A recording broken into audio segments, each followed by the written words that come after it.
नमस्कार, कोकणी थाट या आपल्या यूट्यूब चॅनलमध्ये तुम्हा सर्वांचं मनपूर्वक स्वागत। आज आपण बघणार आहोत तोंडलीची भाजी। वाटप न लावता आणि अगदी झटपट होणारी आणि चवीला सुद्धा तितकीच छान। चला तर मग पाहूया साहित्य आणि कृती।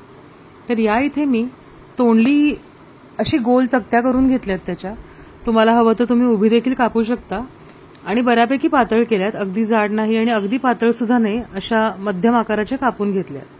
तर तोंडली जी आहे, हा आतला भाग हिरवा असेल, हिरवा पांढरा तर वापरलेली चालते। जर लाल असेल तर वापरू नये, नाहीतर भाजी बुळबुळीत होते। आता भाजीसाठी इथे एका कढईमध्ये मी तेल घेतलेलं आहे, 1 ते 1.5 पळी घेतलंय।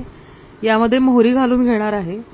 मोहरी तडतडली की त्यामध्ये थोडंसं जिरं सुद्धा घालून घ्यायचं आहे आणि जिरं मोहरी व्यवस्थित तडतडली की यामध्ये हिंग घालून घ्यायचं आहे। तर हिंग अवश्य घाला, त्याच्यामुळे चव खूप छान येते। या इथे मी एक मोठा कांदा बारीक चिरून घेतलेला आहे आणि तो इथे अगदी व्यवस्थित परतून घेणार आहे। कांदा अगदी व्यवस्थित शिजवून घ्यायचा आहे मंद गॅसवरती। गॅस मोठा वगैरे करून करपवून टाकायचा नाही। तर कांदा बऱ्यापैकी परतून झाला की त्यामध्ये अर्धा छोटा चमचा हळद आणि आपल्या आवडीप्रमाणे तिखट घालून घ्यायचं। आता कोकणी पद्धतीने बनवते त्याच्यामुळे हे उंची तिखट वापरलंय। तुम्ही घाटी मसाला किंवा कांदा लसूण मसाला वापरला तरी चालेल, पण एकदा या पद्धतीने भाजी नक्की करून पहा। आता इथे कांदा व्यवस्थित परतून झालेला आहे, यामध्ये मी आता तोंडली टाकून घेतेय।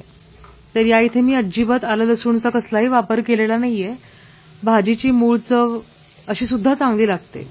तर कोणतीही हिरवी भाजी करताना त्याच्यामध्ये मीठ टाकलं की भाजीला पाणी सुटतं आणि त्या पाण्यामध्ये भाजी व्यवस्थित शिजली पण जाते। जेव्हा आपण भाज्या सुक्या करतो त्यावेळेस ही ट्रिक नक्की वापरावी।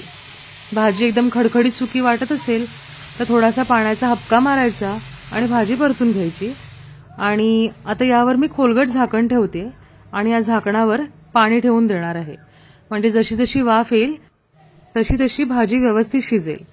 आता तोंडली कोवळी असेल तरी मिनिमम 3 वाफा ह्या शिजण्यासाठी लागतातच, त्याच्यामुळे व्यवस्थित 3 ते 4 मिनिटाच्या अशा 3 वाफा काढून घ्यायच्या, म्हणजे भाजी आपली व्यवस्थित शिजेल।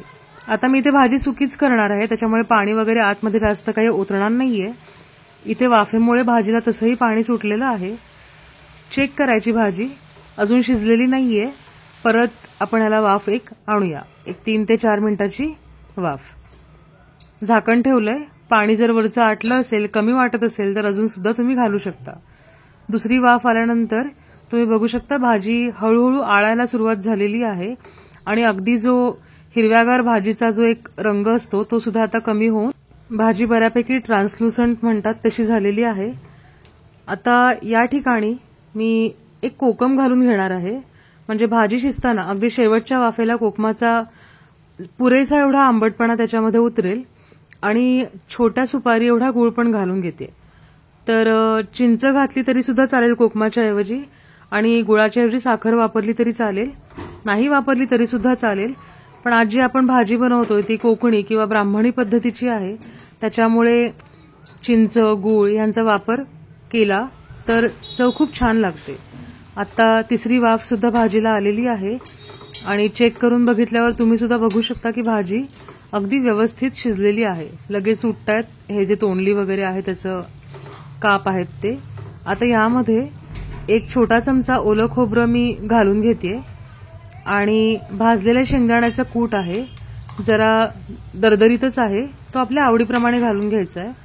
तर मला शेंगदाण्याचा कूट असलेल्या भाज्या खूप आवडतात, मी इथे 2 चमचे कूट घालून घेतलाय।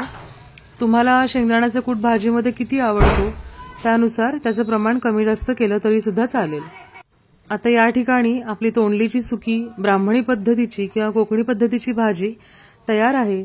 अशा प्रकारे भाजी कधी केली नसेल तर नक्की करून पहा। रेसिपी आवडली असेल तर मला कमेंट बॉक्समध्ये नक्की सांगा आणि आपल्या कोकणी थाट या यूट्यूब चॅनलला नक्की लाईक आणि सबस्क्राईब करा। धन्यवाद।